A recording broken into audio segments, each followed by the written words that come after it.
In today's video, I'm going to teach you how to add fixed asset types in Xero. First, make sure you're logged in with permissions to manage fixed assets. From your Xero dashboard, head to the accounting menu. In the list that opens, choose Fixed Assets. This is where you manage the categories and rules that Xero will use whenever you record new assets and run depreciation. On the Fixed Assets page, look for the three-dot menu in the corner. Open it, then choose Settings. This takes you to the configuration area where you can define new asset types and set consistent accounting and depreciation rules for your business. Select New Asset Type. Start by entering a clear asset type name. Pick something descriptive, like computer equipment, vehicles, or leasehold improvements. A good naming convention makes reporting easier and helps your team pick the right category later. Next, select the asset account. This should be a balance sheet asset account that represents the cost of the asset, not a bank, revenue, or expense account.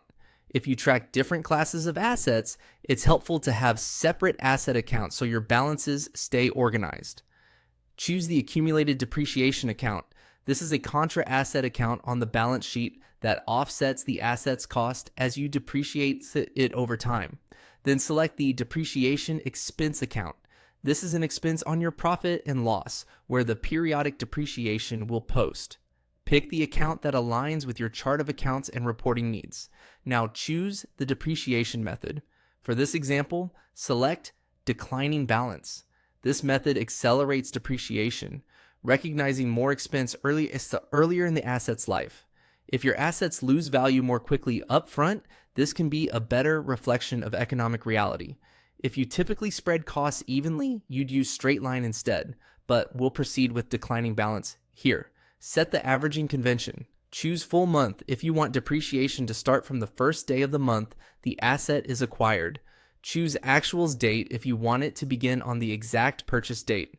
Align this with your company policy or local requirements.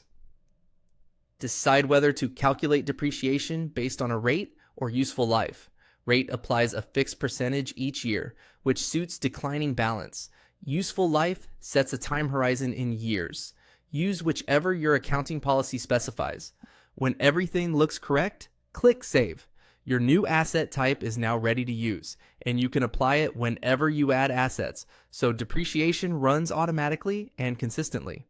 That's it. Your fixed asset process in Xero just got a lot cleaner.